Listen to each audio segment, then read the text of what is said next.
all the access to the logs, they know how to respond, they know whom to reach. So by those teams, we can ensure we can bring the system back. Then the forensics tools. If any incident happened, tomorrow if any investigation or you want to do the forensic, you should be able to bring all the log. Okay. So these are the challenges typically what we face is the policy framework. So when we try to implement any policy in the corporate, that is the time we get the pushback from the business. Business says, I want this port 22 should be opened, because my application work on SSH. Now the security guy says, I cannot keep the port 22 open because that may be a vulnerable port. So this is where the enterprise security team has to plan how you can support the business, but at the same time, your environment is not compromised. So that's purely depend upon the way you describe or make the policy available for your system. And buy-in from the security leadership team so that there won't be any ambiguity in the later. Okay. And regular assessment, as I mentioned, if as from enterprise, we do the quarterly or the half-yearly assessment, that is a VAPT. There will be a technical team, there will be a process assessment, technical assessment, where they perform regularly and ensure that they fix all those identified vulnerabilities in the given time.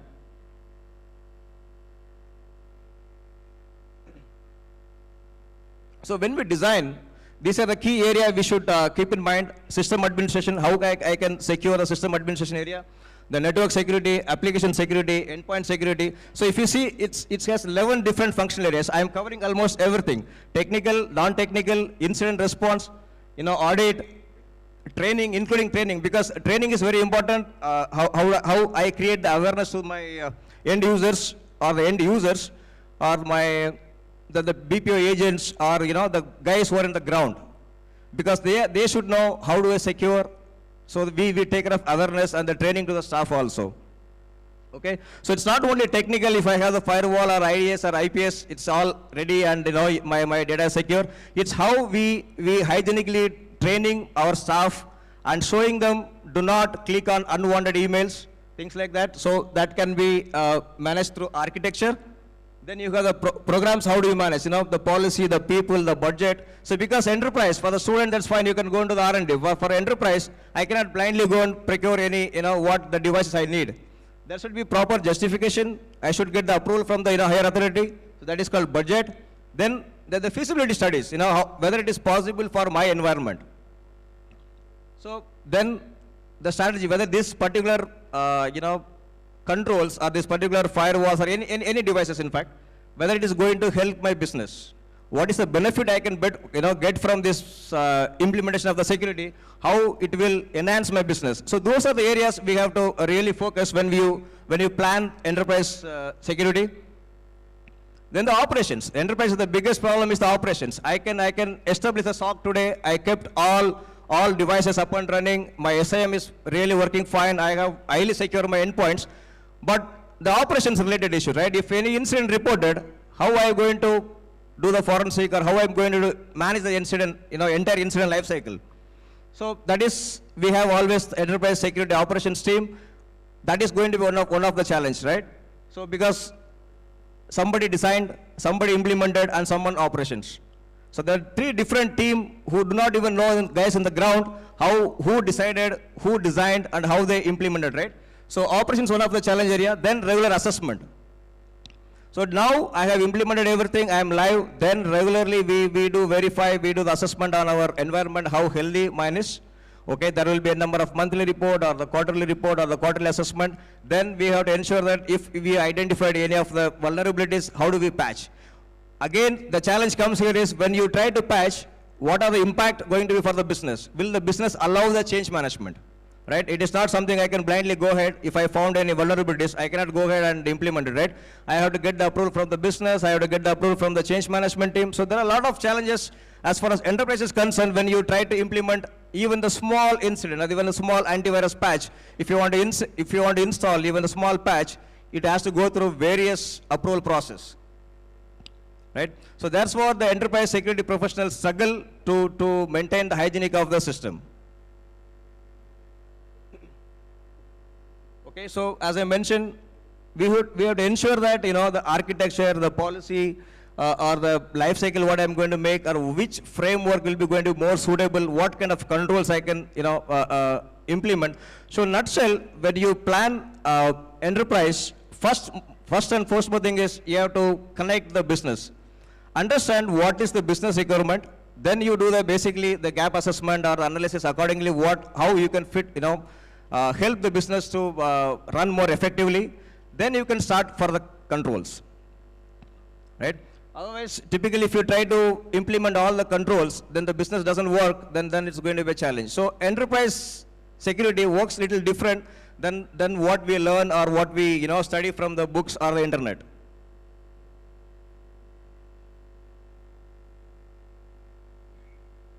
Okay, so this is how the next generations we are planning for, or what's going to happen.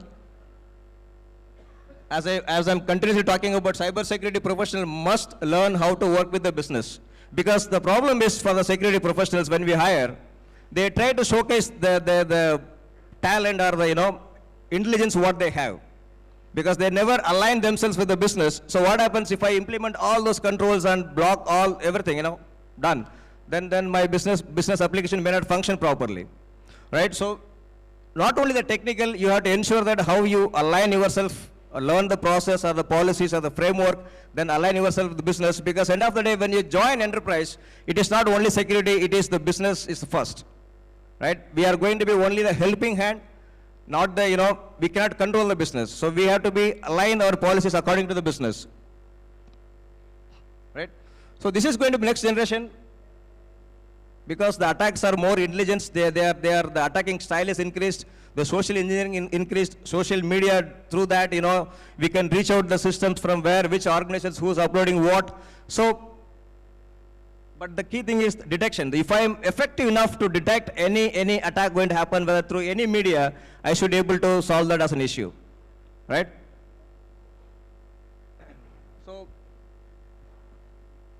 So conclusion is like, with the legacy cyber defense, the defender has to be everything perfectly to protect the enterprise. So when I say perfect, so that the same thing goes to attacker also, right? Even the attacker.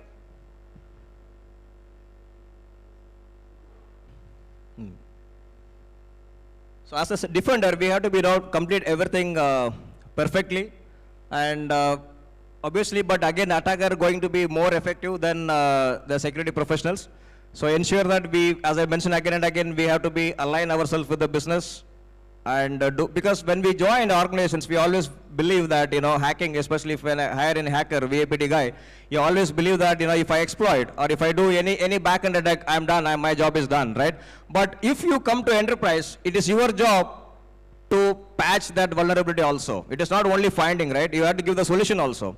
Today, as a freelancer, from outside sitting, you can always say that I can attack the system. But once you attack, it's your responsibility to patch it, so that our corporate enterprise security is already maintained very, very properly. Okay. So that's all from my side as a slide perspective. I know it's pretty weak start the way we started, but I can take any questions from anyone regarding this enterprise security.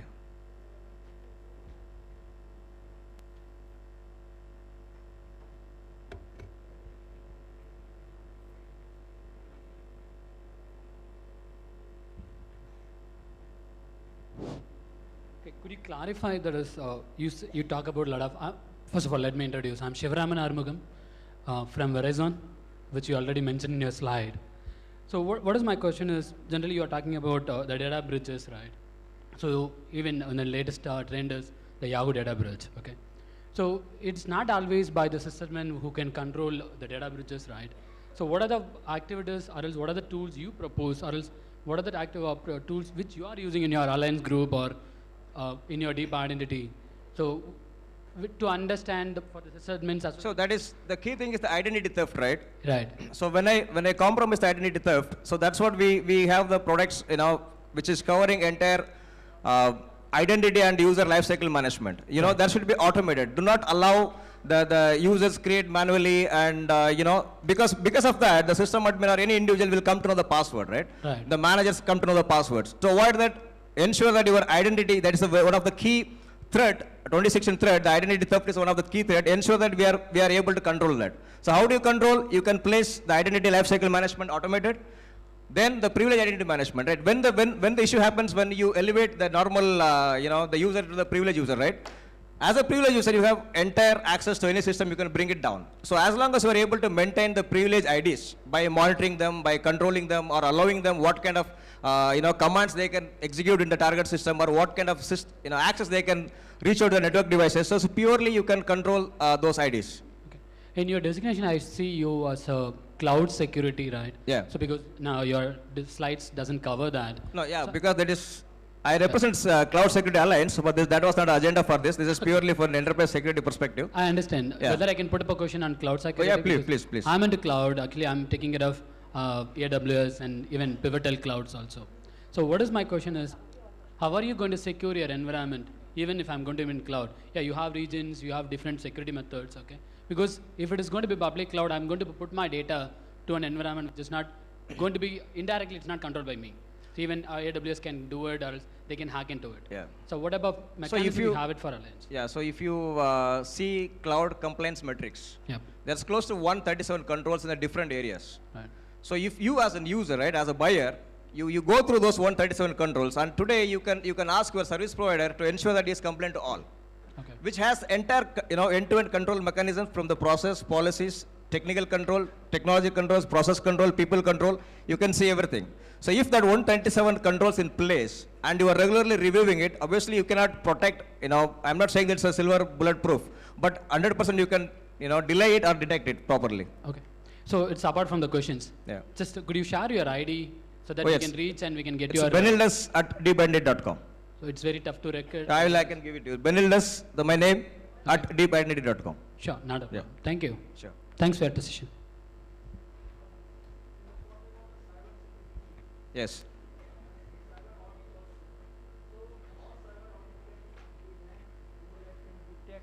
Because you know that each of us are the victim of this or maybe the victim of this cyber attack. So individuals are using their emails and other things. So whether the individual will allow for cyber audit or whether it is only for the cafe or the enterprises or anything. So how cyber audit can help us entirely? Entirely, individual as well as the enterprises or the cyber cafes or other things. So it's see, when we start the audit, we always follow certain benchmark, right? What are the systems going to be applicable to me? If we as an auditor, first thing we follow is SOA, right? The statement of applicability. So if I might be having thousands of controls, but what are all going to be applicable for you? In that applied or existing business, whether are you following the process? For example, if somebody implemented IAM, the process document, as an auditor, what I do, whether are they effectively in ground ineffective, right? Whether are they able to complete that entire cycle, what they have developed.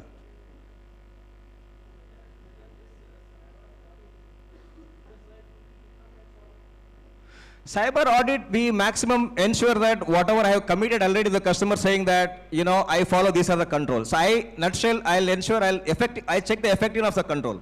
If I implemented the control through audit, I will just check the effectiveness of the control, whether the control is really working as expected. From there, we'll find the NCs.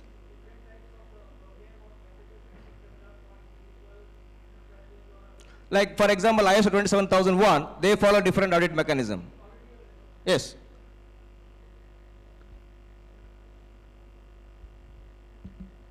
I am Subhashri Anantaraman.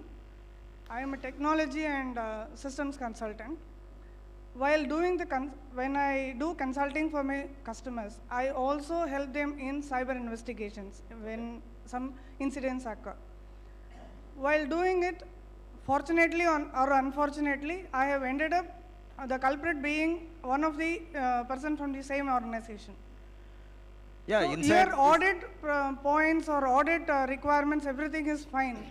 But how do we find out the insider who is a key threat for us today? Yeah, they are highly vulnerable, right? The insider Yeah, right. is highly vulnerable. So through the training or the awareness and the internal endpoint security, No, the way we unintentional insider with an unintentionally he does, it's you can give them awareness programs or all this. Intentionally, how do we identify that insider? No, see, there are two options, right? If me as a system admin and an insider, if I go out and share my password, obviously I do not have any control, right? But being insider, technology perspective, if I install any, the spam or any unwanted application in my laptop, which we can always monitor. So technology control we can always do through securing the endpoint, because we got various hips or hits available where through that you can monitor that what me as an endpoint, how do I behave, right? But people perspective, it has to be purely how I educate that individual, do not share or things like that, and blocking all those unwanted site. Only through that we can control, right? To avoid this, that's what I say privilege identity management. Even if you share your user ID to someone, he has to come to your system, right? So do not allow the public IP to reach the servers. You ensure that there will be one whitelist IP only allowed to reach out to a certain set of target system, right? So that individual has to come into your system through VPN or anyhow, right? He has to, the endpoint will take the request only from those whitelisted IP. So even if I know the password, but I'm trying to attack from outside, I'm not able to reach out. So there's a various level of control which you can manage. And obviously, see, insider, you have to only educate them.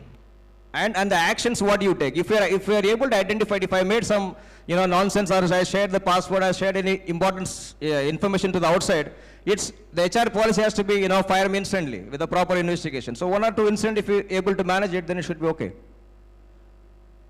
Because people, which is beyond your control, right? You can put the technical control, you can put the process control. Me as an individual, you cannot manage me, because as an individual has a different attitude, right? So that has to be only how you are reacting. So we have to more focus on the detection and the recovery side rather than the people side. Do we have any, have you identified any audit points to check whether every employee is... So that we control through only this, the legal perspective, right? The time I onboard any users, I get signed saying that, something if I do, I can fire. There are so many legally we sign from employees, right, when we onboard them. So those are the areas which we have to use. Apart from technical and process control, still that individual trying to steal my data, then we have to follow the legal. So you have to increase the monitoring, effectivity of the monitoring. The more you monitor the endpoints, you should be able to control.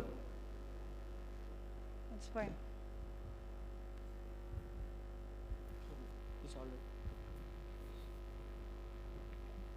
So good afternoon. I am a ME cybersecurity fresher with CEH and ECSA. I have done some 5 VAPTs for any organizations. But while going for a job, they are telling me that if you are into a VAPT job, then you should gain some experience. I have read there are some 1 million jobs are available, but I can't see a single job due to the fact that I am a fresher. Is there any way I can shrink the gap? Yeah, why they're asking the experience is, as I mentioned, technically it's not the only solution, right? Because as a fresher VAPT, you may be assuming that if I do the scanning, if I do the testing, that means I can produce the result, my job is done. But where in enterprise, you should know the process, which regulatory we have to follow, what kind of report you have to generate, and you are responsible to fix those identified vulnerability also.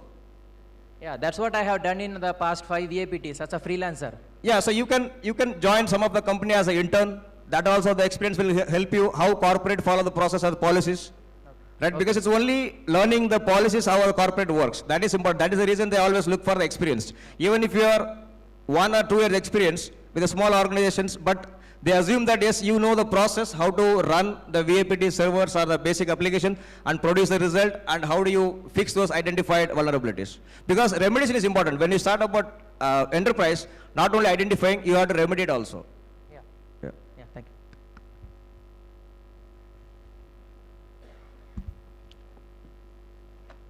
Hello. Good afternoon, myself Anirudh. My question is an extension of her question related to insider management. So is there any automated insider management system or tool is available which will help us to identify? Yeah, there are a lot of SAM tools available, right? We can easily identify or understand the incident. Moreover, your cert should be enough effective. So you have to more effectively produce the policies when you establish a cert, right? Cert team is the key team who manage the incident. So if you could able to complete those cycles, there are plenty of documents available. I can share with you and the tool's name, which detect the incident automatically and inform the right people on the right time. It will notify. Then it's a way you act. You should able to protect. Yeah, this is something for the previous question which was asked some time back. When we put the data on the cloud, like eventually like the cloud service technical team has a complete control over the data. Like I mean, they follow a lot of guidelines